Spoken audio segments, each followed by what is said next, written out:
आज की डेट में घर के जो भी पेरेंट्स रहे, मम्मी पापा रहे, अपने बच्चे को दूर दराज में पढ़ने के लिए भेजते हैं और एक उम्मीद, एक विश्वास रख के चलते हैं। चाहे हॉस्टल हो या छात्रावास हो या फिर मदरसा या मस्जिद क्यों ना हो, सभी में एक विश्वास रहती है कि हम अपने बच्चे को पढ़ाने के लिए भेज रहे हैं, आगे चलकर वो अपने मुकाम हासिल करेंगे। और उसके साथ साथ ये भी होता है कि जो माँ बाप रहते हैं अपने बच्चे पर जो विश्वास तो करते हैं, लेकिन उनके साथ छात्रावास में, हॉस्टल में, मदरसे में, मस्जिद में क्या हो रहा है यह चीज़ को जानने की कोशिश भी नहीं करते हैं। और जो बच्चे रहते हैं वो डर के कारण बताने को उत्सुक भी नहीं रहते हैं, डर भी रहता है उन्हें, इस कारण वो बताते नहीं, अपने पेरेंट्स से बातचीत नहीं करते हैं। और रही बात ये रहती है कि जब हम अपने बच्चे पर विश्वास करते हैं और जब घटना के बारे में कुछ जानकारी मिलती है, तब माँ बाप यह बात अपनी रखती है कि हमने अपने बच्चे से जानकारी क्यों नहीं लिए, तब तक बहुत लेट हो जाती है। हम ऐसी कुछ घटना को मीडिया के माध्यम से आप तक पहुंचाने की कोशिश करेंगे, ताकि हमारे मकसद ये है कि हम ये जो मीडिया के माध्यम से पहुंचाने की कोशिश कर रहे हैं उसकी मेन कारण है लोगों को जागरूक करने के लिए। और आज के डेट में सोशल मीडिया में बहुत ताकत रहती है, अब मीडिया के माध्यम से ही लोग जागरूक होते जा रहे हैं और जागरूक करने के लिए ही हम ये मीडिया के माध्यम से जो खबरें रहते हैं वो आप तक पहुंचाने की कोशिश करते हैं और उन्हें ताज़ा करने की कोशिश हमारी चली आ रही है। तो नमस्कार, मेरा नाम है संजय सिंह सेंगर और आप दे रहे खबर छत्तीसगढ़ केसीजी न्यूज़। आप सभी का स्वागत है। यह घटना है 2024 की है, अभी मई का महीना चल रहा है, ये मतलब कुछ ही हफ्ते हुए हैं तब की घटना है। यह घटना है राजस्थान प्रदेश की अलीगढ़ में अजमेर, जो अजमेर तो सभी लोग जानते हैं, वहीं अजमेर के पास की घटना है। अजमेर थाना रामगंज पड़ता है, उस थाना क्षेत्र का इलाका है खानपुरा। इसी के पास में ही एक गांव है कंचन नगर, उस कंचन नगर के पास की घटना है जहां मोहम्मदी मदीरा मस्जिद है। उस मोहम्मदी मदीरा मस्जिद में 15 से 20 बच्चे पढ़ने के लिए आए हुए रहते हैं और वह उर्दू भाषा में पढ़ने के लिए आए रहते हैं। तो ईद का महीना चल रहा था, अब ईद का महीना चल रहा था, इसी कारण जो उस मस्जिद में आए हुए बच्चे अपने अपने घर गए रहते हैं और सभी बच्चे बहुत दूर दराज से आए हुए रहते हैं और वहाँ 5 बच्चे मौजूद रहते हैं। उसके बाद घटना ये होती है कि उत्तर प्रदेश के एक मौलाना होता है, मौलाना के द्वारा एक बच्चे का शारीरिक शोषण किया जाता है और बच्चे का शारीरिक शोषण कई सालों से किया जा रहा था और उनके साथ और जो भी बच्चे नए बच्चे आते रहते थे तो वो उस बच्चे का भी शारीरिक शोषण करता था।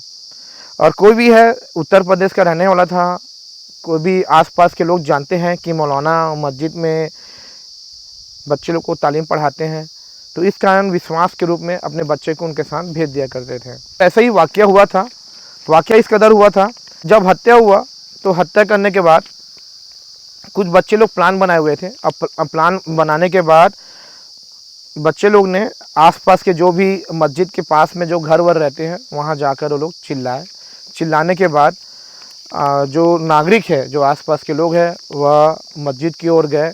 बच्चे लोग ने जो से चिल्लाने की कोशिश किए या आवाज़ सुनकर जो सरफराज नाम का लड़का था वह घर के आसपास के लोगों को उठाने की कोशिश किया। उठाने के बाद लोग उठने के बाद जो बच्चा था उसने बताया कि वहाँ के नागरिक लोग को कि कुछ लोग नकाब पहनकर आए हुए हैं और साथ साथ उनके हाथ में लाठी डंडा है और वह मौलाना पर ताबड़तोड़ हमला कर रहे हैं। मौलाना की जान भी जा सकती है, आप लोग चलो। यह बात सुनकर जो आसपास के लोग थे वह तुरंत कपड़ा वपड़ा पहने और कपड़ा पहनने के बाद एक दूसरे लोग को और फ़ोन के माध्यम से जानकारी दिए और खुद वो लोग मस्जिद की ओर गए और साथ में उनके बच्चे लोग भी जो थे, एक बच्चा जो बुलाने आया था वो भी साथ में गया। और जैसे ही वो मस्जिद में गया तो 3-4 बच्चे जो थे मस्जिद में मौजूद थे, वो लोग रोग आ रहे थे, चिल्ला रहे थे। फिर पास के जो लोग गए थे अंदर गए, अंदर जाने के बाद देखे कि मौलाना जमीन में गिरे हुए थे। जब तक इन्होंने फ़ोन के माध्यम से दूसरों के बुलाने की भी कोशिश की है, तब तक बाकी लोग भी मस्जिद की ओर आ रहे थे और जो मस्जिद के अंदर जो मौलाना गिरे हुए थे उन्हें उठाने की कोशिश किया। उनके नब्ज चेक किए। नब्ज चेक करने के बाद देखे कि मौलाना की मौके पे ही मौत हो चुकी थी। यह देखने के बाद जो आए हुए लोग थे वह और बाकी लोगों को फ़ोन किए। फ़ोन करने के बाद ऐसे आप बोल सकते कि मस्जिद में 40 से 50 लोग जो मोहल्ले के थे वो लोग पहुंच चुके थे और पहुंचने के बाद सबको फ़ोन कर रहे थे, अपने आसपास के जो भी सगे संबंधी जो लोग हैं उनको फ़ोन कर रहे थे। इसी बीच थाना में सूचना कर दिया जाता है। थाना में सूचना करने के बाद जो रामगंज के जो थाना है, रविंद्र सिंह खींचे थाना पीआई साहब हैं, थाना प्रभारी, जैसी उनको जानकारी मिलती है वह दल बल के साथ, पूरे फोर्स के साथ मस्जिद में पहुंचते हैं और मस्जिद को चारों ओर से घेर लेते हैं। इसके बाद जानकारी मिलती है, जो मस्जिद में जब टीआई साहब पहुंचते हैं, पहुंचने के बाद लाश को देखते हैं। लाश को देखने के बाद इस कदर थी कि मौके पर ही उनकी मौत हो चुकी थी और उनके अतड़ी भी बाहर आ गए थे। अतड़ी बाहर आ गए थे और लोगों में काफ़ी गुस्सा का भावना था। लोग एकदम गुस्सा थे। सभी लोग ऐसे अपन बोल सकते हैं रात में ही मस्जिद में आराम से 1000 से लोग मस्जिद में पहुंच गए थे। पुलिस प्रशासन भी बहुत भयभीत थी और तनावपूर्ण माहौल को देखते हुए जो वहाँ का थाना प्रभारी है अपने एसपी को फ़ोन किया, एसपी आईजी को फ़ोन किया, आईजी डीआईजी को फ़ोन किए। ऐसे करते पूरे आला कमान अधिकारी, पूरे पुलिस प्रशासन उस मस्जिद में पहुँच गए थे और वहाँ का माहौल बहुत ख़राब हो रहा था। इसलिए 144 लगाने की नौबत आ गई थी, क्योंकि सीधी बात है कि एक मस्जिद के अंदर मौलाना का मौत हो जाना और उसकी हत्या कर देना एक बहुत बड़ी बात है।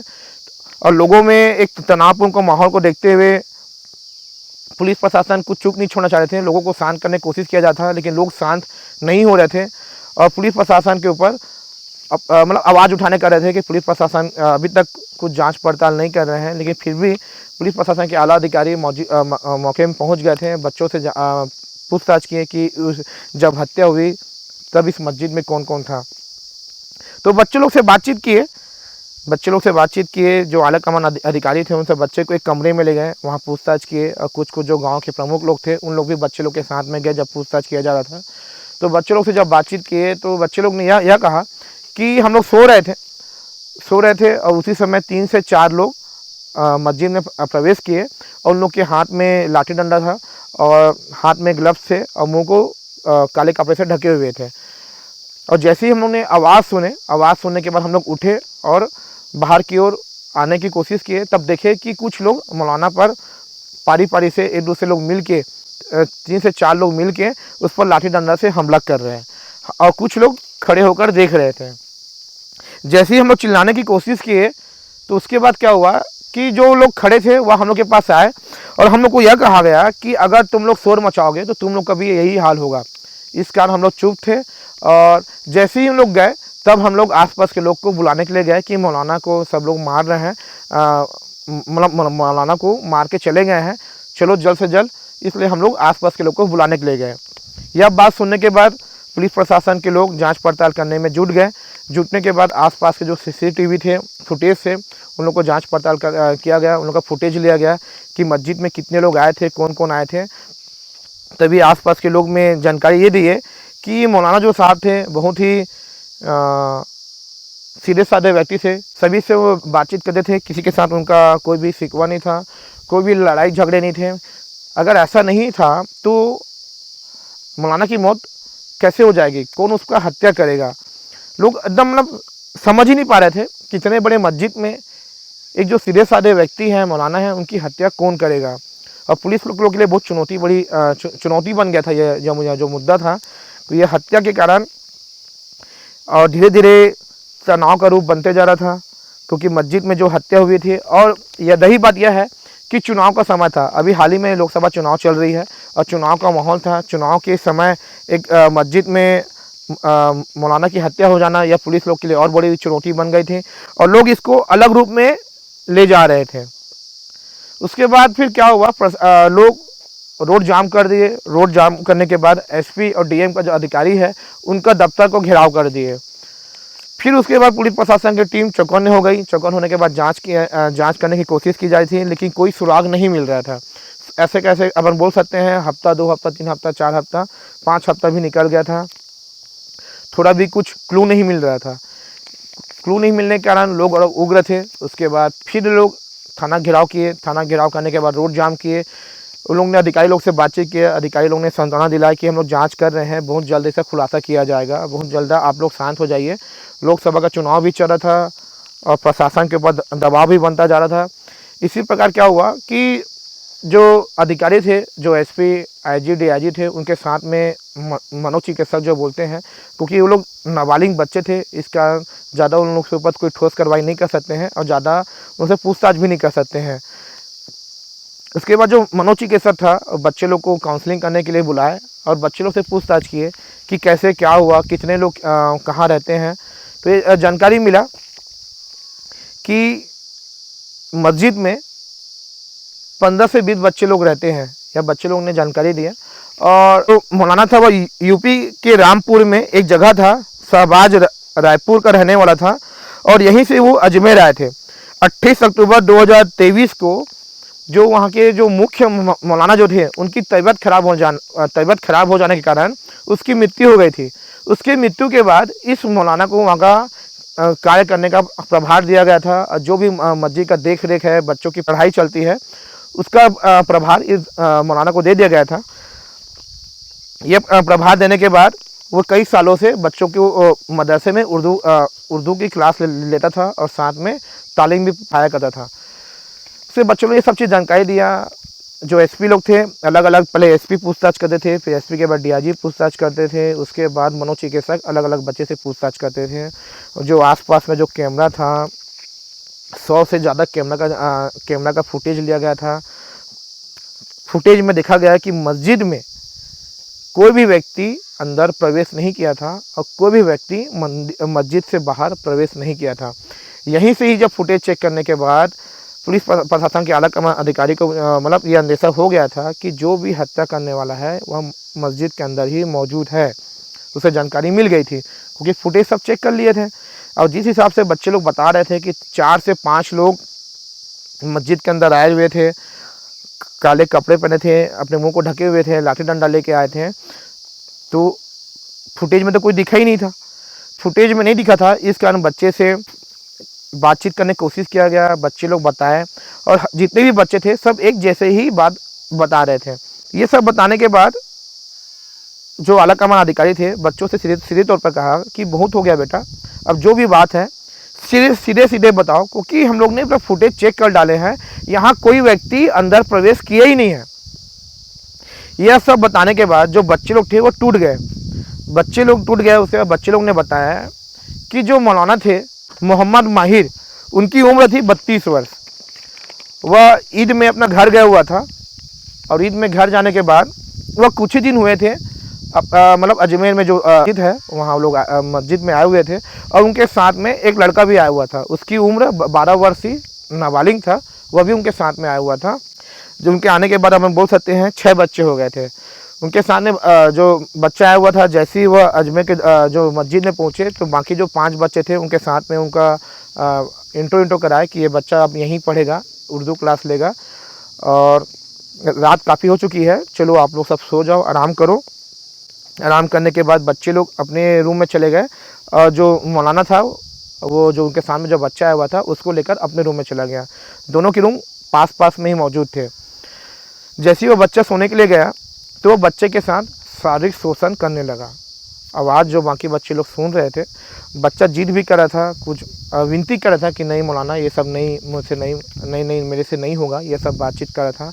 मौलाना उस पर दबाव बनाया कि अगर तुम ज़्यादा जिद करोगे, मना करोगे, तुम्हारी यहाँ गला दबाकर हत्या कर दूँगा, तो तुम्हें चुपचाप रहना है और किसी को भी कुछ खबर नहीं बताना है। अगर तुम बता दोगे तुम्हारा हत्या करके मैं तुम्हें फेंक दूँगा।